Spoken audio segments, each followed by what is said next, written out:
Hey guys, Professor Bill, Comic Book University, Immortal Hulk, issue 0. There's no reading order for this necessarily. You could pretty much do it whenever you want, I guess after issue 20, I don't know, after issue 30 or so, after the leader reveals himself to actually be a part of all of this. It suggests to go and read issue 37, which also came out this week, immediately after this. The other book doesn't say to read this afterwards, so I'm imagining the numbering is 35, 36, 0, 37. Anyway, let's talk about who made the comic book really quick. Actually, that's going to be hard to do. Al Ewing wrote a couple pages of this. And Mattia de Ilulis, I can never get that name right. I apologize. I haven't met the man. He hasn't told me about how to pronounce his name. But he's the artist and cover artist, and VC's Corey Petit does the letters. Stanley and Jack Kirby created the Hulk. The thing is that there's also, two other comic books in this story. So it's hard to really look at this and say, oh, it's just one book. No. There are other people who do this also. So basically, let me put it to you this way, nice, short, sweet, and simple. If you already got these books at home or online or whatever, you're golden. You don't need to really get this book. All it does is, this is almost like an anthology. It takes these two comic books, and you have a part that Ewing just wrote before, middle, and after these two stories, right? And, yeah. It kind of connects some dots, but not really. Not in any way that's like, oh my god, crucial. The trick is they actually did put that this is issue 0. So I know it's not a, a real number, so to speak. Like 0 is just, it means nothing. Therefore, it can't actually be a number.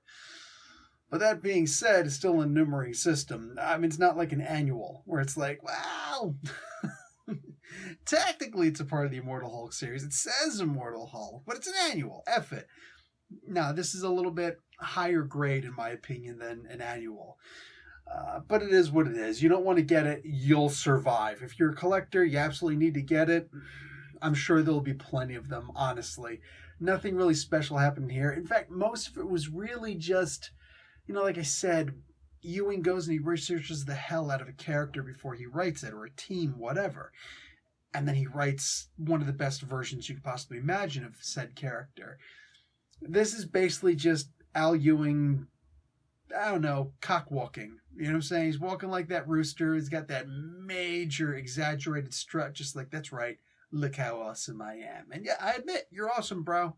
You came up with some really great ideas based on a couple things that, like Bill Mantlo, when did that star, that trapezoid.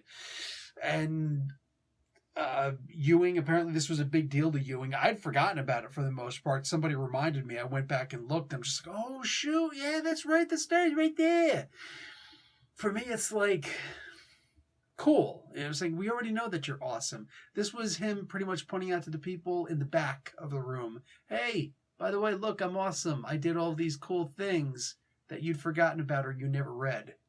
So I'm saying sometimes a guy needs to get that off his chest. Whatever it is, what it is. This was fun. Some really cool covers, cool everything, really. I liked this book. Was it mandatory? Not unless you're a collector. Not unless you're one of those enthusiasts who simply have to have all of the numberings, all of the annuals, and they've got to be at least a 9.8 or higher, because 9.7 is garbage and everybody knows it. I'm joking.